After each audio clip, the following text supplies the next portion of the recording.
তো গাইস ভিডিওটা হচ্ছে 4 বছর আগেকার। দেখো আমি এখন ভিডিওটা পেলাম তো ওই জন্য ভিডিওটা ছাড়ছি, আপলোড দিচ্ছি। এটা আমার আগে ইউটিউব চ্যানেলে ছিল, সেখান থেকেই ডাউনলোড করলাম, করে এখন ছাড়ছি। তো এখন বিষয়টা হচ্ছে হঠাৎ করে 4 বছর আগে আমাদের বাই উঠেছে ন্যাড়া হবে। তার সঙ্গে আমি জানি না, এখন বুঝতেই পারছি না যে আমার কি এমন বাই উঠেছিল যে ন্যাড়া হয়েছিলাম আমি। তখন ন্যাড়া হওয়ার জন্য দেখো আবার 4টে টুপিও নিয়ে এসছে, যে ন্যাড়া হলে টুপি ফ্রি।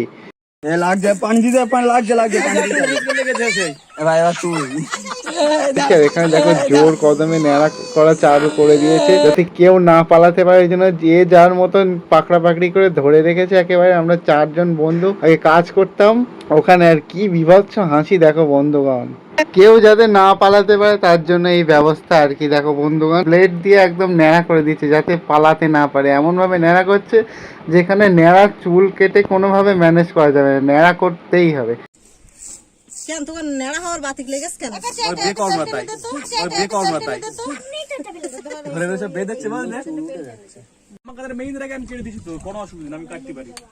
তো একে একে সব বসে পড়েছে ন্যাড়া হতে। এবার পালা হচ্ছে আমার বন্ধুগণ। আমার ন্যাড়া হতে দেখো কত সুন্দর লাগছে। মানে আগে আমি কত সরু ছিলাম দেখো একবার।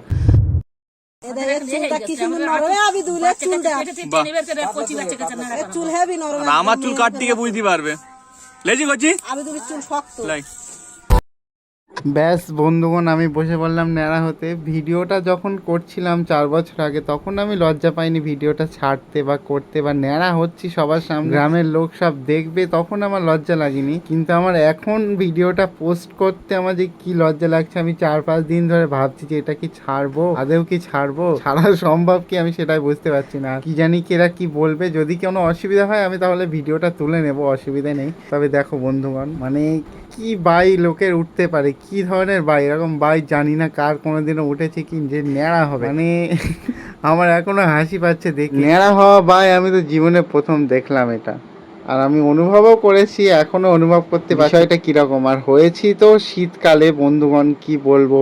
ন্যাড়া হওয়ার পরে শীতকালে সারা শীতকালটা আমি ভেবেছিলাম যে টুপি পরে কাটিয়ে দেবো, অসুবিধা হবে না। কিন্তু সে কি ঠান্ডা বন্ধুগণ, রাত্রে কোথাও যাওয়া যায় না, মাথা খোলাই যায় না, এত ঠান্ডা পরিমাণে লাগছে। তারপরে তো আমার অসুখ বিসুখ করে মানে একে হাড়ে জ্বর এরকম অবস্থা হয়ে গেছিল।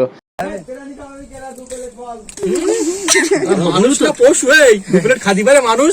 আমি পারি না তো, বাইলে যাবো দুবেলায় খাবো।